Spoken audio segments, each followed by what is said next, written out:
There is a very lovely verse in Philippians chapter 2. Most Christians are familiar with this verse. ఫిలిప్పీలకు రాసిన పత్రిక 2వ అధ్యాయంలో ఒక అద్భుతమైన మాట ఉంది. చాలా మంది క్రైస్తవులకు ఈ వాక్యం బాగా తెలుసు. It says in verse 5, 5వ వచనంలో ఈ విధంగా చెప్పబడింది. Philippians 2:5, have this attitude in yourself, which was in Christ Jesus, or let this mind be in you. Philippi 2:5 క్రీస్తు యేసును కలిగిన ఈ మనసును మీరును కలిగి ఉండుడి. ఇంకో మాటలో చెప్పాలంటే మీ మనస్సు నూతనంగా మారాలి. Which was in Christ Jesus, క్రీస్తు యేసును కలిగిన మనసు వలె, who although he existed in the form of God, ఆయన దేవుని స్వరూపము కలిగిన వాడై ఉండి did not regard equality with God as something to be grasped, దేవునితో సమానముగా ఉండుట విడిచిపెట్టకూడని భాగ్యమని ఎంచుకోలేదు గాని, but emptied himself, taking the form of a bondservant and being made in the likeness of men. మనుషుల పోలికగా పుట్టి దాసుని స్వరూపమును ధరించుకొని తన్ను తానే రిక్తునిగా చేసుకొనెను. So we see here very clearly that he emptied himself of those rights and resources he had as God. కాబట్టి ఇక్కడ ఎంతో స్పష్టంగా మనం చూస్తున్నాం, దేవునిగా ఆయన ఎటువంటి ఆధిక్యతలు కలిగి ఉన్నాడో, ఎటువంటి వనరులు కలిగి ఉన్నాడో వాటన్నిటి నుండి ఆయన తాను రిక్తునిగా చేసుకున్నాడు. When he came to earth, ఆయన ఈ భూమి మీదకి వచ్చినప్పుడు, though in his person he continued to be God, ఆయన వ్యక్తిగా దేవునిగా ఉన్నప్పటికీ, and because he was a man like us on this earth, ఈ భూమి మీద ఆయన మన వంటి మనుషుడిగా ఉన్నాడు కాబట్టి the word of God challenges us to have the same mind that he had. ఆయన ఎటువంటి మనసు కలిగి ఉన్నాడో మనం కూడా అటువంటి మనసు కలిగి ఉండాలని దేవుని యొక్క వాక్యం మనల్ని సవాల్ చేస్తూ ఉంది. To have the same attitude towards people, ఇతర మనుషుల పట్ల అటువంటి వైఖరిని మనం కలిగి ఉండాలి. circumstances, పరిస్థితుల పట్ల, material things, భూ సంబంధమైన వస్తువుల పట్ల, towards trial, temptation, towards everything. శ్రమల పట్ల, శోధనల పట్ల, సమస్త విషయాల్లో కూడా. The secret of true Christianity is in this verse. నిజమైన క్రైస్తవం యొక్క రహస్యము ఈ వచనంలో ఉంది. If you want to be a disciple of Jesus, నువ్వు యేసుక్రీస్తు ప్రభు యొక్క శిష్యుడిగా ఉండగోరినట్లయితే this is what you need to do. నీవు ఈ పని చేయాలి. Allow your mind to be transformed into likeness to the mind of Christ. క్రీస్తు యేసు ఎటువంటి మనసు కలిగి ఉన్నాడో నీ మనసు కూడా నూతనముగా మారి రూపాంతరం చెందేటట్లు నీవు అనుమతించాలి. Now this was not possible in Old Testament times. పాత నిబంధన కాలంలో ఇది సాధ్యపడదు.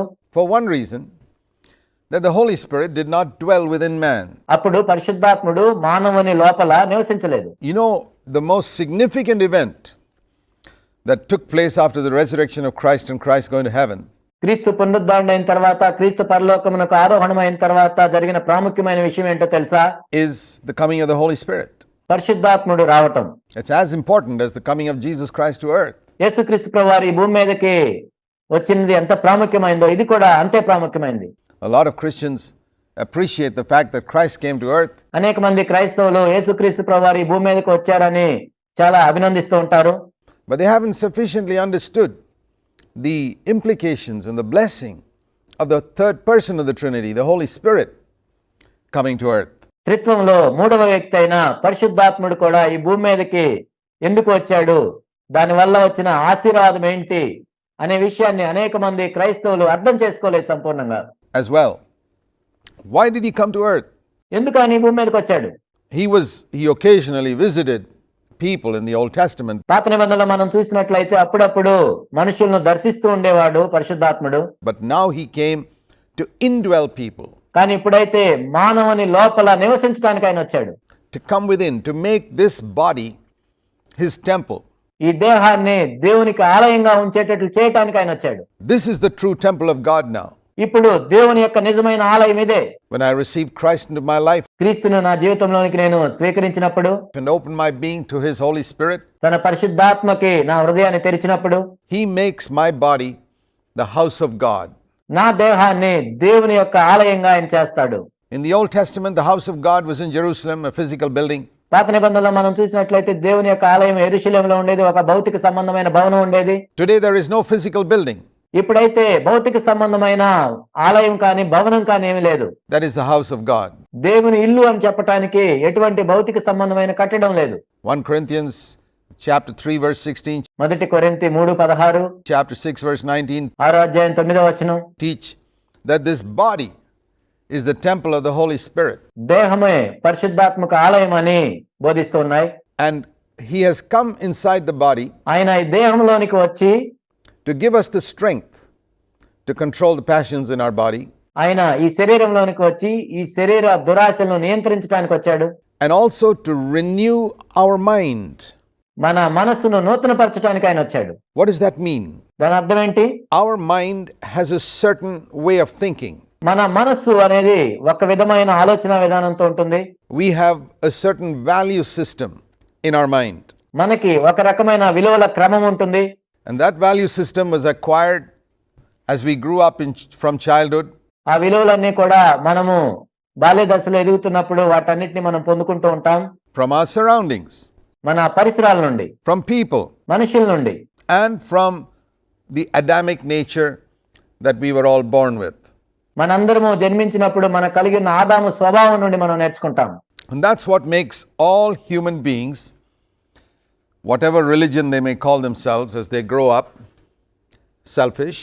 అదేం చేస్తుందంటే మనుషులందరినీ కూడా వాళ్ళు ఎదుగుతున్నప్పుడు ఏ మతం అని వాళ్ళు చెప్పుకున్నప్పటికీ స్వార్థపరులుగా చేస్తుంది, Proud, గర్విష్ఠులుగా చేస్తుంది, often jealous of others, ఇతరుల పట్ల అసూయపడేటట్లు చేస్తుంది, lovers of money, ధనాన్ని ప్రేమించేటట్లు చేస్తుంది, lovers of pleasure, comfort, సుఖభోగాలను ప్రేమించేటట్లు చేస్తుంది, సుఖ సౌఖ్యాలను ప్రేమించేటట్లు చేస్తుంది, seeking one's own, సొంత ఘనతను వెతికేటట్లు చేస్తుంది, and numerous things which are characteristic of the entire human race, irrespective of religion.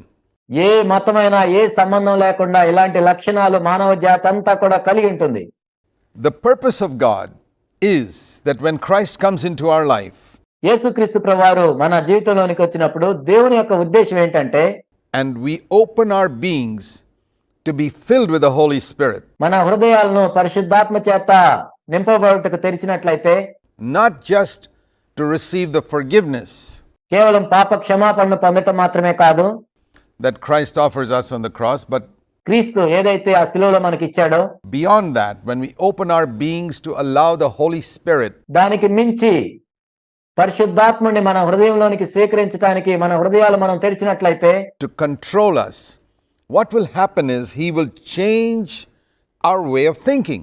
ఏం జరుగుతుందంటే మన ఆలోచన విధానాన్ని ఆయన మార్చివేయగలడు. He will change our value system. మన విలువలను ఆయన మార్చివేయగలడు. He will make us think more like Jesus thought in his earthly days as a man. యేసుక్రీస్తు ప్రభువారు ఈ భూమి మీద మానవునిగా ఉన్నప్పుడు ఆయన ఏ విధంగా ఆలోచించాడో మనల్ని కూడా ఆ విధంగా ఆలోచించేటట్లు చేయగలదు. Do you think that is happening with most Christians? Unfortunately not. అనేక మంది క్రైస్తవుల జీవితాల్లో ఇది జరుగుతుందని మీరు అనుకుంటున్నారా? దురదృష్టవశాత్తు అలా జరగట్లేదు. How many Christians do you find who are serious about looking at things the way Jesus looked at them? విషయాలను యేసుక్రీస్తు ప్రభు ఎలా చూశారో అలా చూడాలి అని తీవ్రంగా ఉండే క్రైస్తవుల్ని నీవు ఎంతమందిని చూశావు? Who are seeking with all their heart, వాళ్ళ హృదయం అంతటితో దీనికోసం వెతికే వారిని, even if they don't attain it, at least seeking with all their heart to climb this mountain. వాళ్ళు ఇప్పటికే దాన్ని సాధించలేకపోయినా ఈ పర్వతాన్ని ఎక్కటానికి వాళ్ళ హృదయం అంతటితో వాళ్ళు కోరుకుంటున్నారా లేదా? With the power of the Holy Spirit, పరిశుద్ధాత్మ యొక్క శక్తితో to look at people and things and circumstances, etc., మనుషుల్ని, వస్తువుల్ని, పరిస్థితుల్ని మొదలైన వాటన్నిటిని the way Jesus looked at them. యేసుక్రీస్తు ప్రభువారు ఎలా చూశారో మనం కూడా అలా చూడటం. That is the meaning of this commandment. This is not a suggestion. ఈ ఆజ్ఞ యొక్క అర్థం అదే, ఇదేదో సలహా కాదు. Inspired by the Holy Spirit, Paul says in Philippians 2 verse 5, పరిశుద్ధాత్మ చేత ప్రేరేపించబడి పౌలు ఫిలిప్పీలకు రాసిన పత్రిక 2:5లో ఈ విధంగా చెప్తున్నాడు. you must have the mind of Christ. You must have the same attitude that Jesus had. యేసుక్రీస్తు ప్రభువారు ఎటువంటి మనసును కలిగి ఉన్నారు, ఎటువంటి వైఖరిని కలిగి ఉన్నారో మీరు కూడా అలాంటి వైఖరిని మనసును కలిగి ఉండాలి. That means we are to look at people the way Jesus looked at people. We must look at women the way Jesus looked at women, with purity. దాని అర్థం ఏంటంటే యేసుక్రీస్తు ప్రభువారు మనుషుల్ని ఎలా చూశారో మనం కూడా అలానే చూడాలి. యేసుక్రీస్తు ప్రభువారు ఎటువంటి పవిత్రతతో స్త్రీలను చూశాడో మనం కూడా అలానే చూడాలి. We must look at material things the way Jesus looked at them, not in a covetous, greedy way, seeking to grab as much as possible for ourselves. యేసుక్రీస్తు ప్రభువారు భూ సంబంధమైన వస్తువులను ఎలా చూశాడో మనం కూడా అలానే చూడాలి. ఏదో దురాశ కలిగి వాటినన్నీ మన కోసమే లాక్కొని స్వార్థపూరితంగా ఉండటం కాదు. But being content with what God has given us, and when we have more than enough for ourselves, to use it to bless other people who are needy. దేవుడు మనకు ఏదైతే ఇచ్చాడో దాని పట్ల సంతృప్తి కలిగి ఉండి, ఒకవేళ మన అవసరాలకు మించి దేవుడు ఇచ్చినట్లయితే ఎవరైతే అవసరంలో ఉన్నారో వాళ్ళ కోసం దాన్ని ఉపయోగించటం. That's how Jesus was. యేసు ప్రభువు ఆ విధంగా ఉన్నాడు. Jesus didn't grab all the money that people gave him and keep it all for himself. No. ప్రజలు ఇచ్చిన డబ్బంతటిని యేసుక్రీస్తు ప్రభువారు లాక్కొని తన దగ్గరే దాచిపెట్టుకుని ఆ విధంగా లేడు. He would give to the poor. You read that in John 13 verse 29. He himself was so poor that he had no place to lay his head. యోహాను 13:29 మనం చూస్తాం, ఆయన పేదలకు ఇస్తూ ఉండేవాడు. నిజానికి ఆయనే ఎంతో పేదవాడిగా ఉన్నాడు. తల వాల్చుకోవటానికి కూడా ఆయనకు స్థలం లేదు. But whatever people gave him, he gave to the poor as well, those around who were needy. కాబట్టి ప్రజలు ఏదైతే ఇచ్చారో ఆయన పేదవాళ్ళకు దాన్ని ఇస్తూ ఉండేవాడు. ఎవరైతే అవసరంలో ఉన్నారో వాళ్ళకి ఇస్తూ ఉండేవాడు. And at the same time, we read in the same verse, John 13:29, he bought what was needed. There's nothing wrong. యోహాను 13:29 మనం చూస్తాం, ఏదైతే అవసరం ఉందో దాన్ని ఆయన కొన్నాడు, అందులో తప్పేం లేదు. In using our money to buy what we need. మన డబ్బును ఉపయోగించుకొని మనకి ఏదైతే అవసరం ఉందో దాన్ని కొనుక్కోవటంలో తప్పేం లేదు. But very often we have to say that most Christians have not changed their attitude to money because they have not allowed the Holy Spirit to renew their way of thinking. తరచుగా మనం చూసేది ఏంటంటే చాలా మంది క్రైస్తవులకు డబ్బు విషయంలో తమ వైఖరి మార్చుకోలేదు. ఎందుకంటే వాళ్ళ మనసులో నూతనం అవటానికి వాళ్ళు పరిశుద్ధాత్మని అనుమతించలేదు. Transformation into the likeness of Christ is God's goal for us. మన పట్ల దేవుని యొక్క గురి ఏంటి అంటే మనము క్రీస్తు వలె రూపాంతరం చెందాలి అని.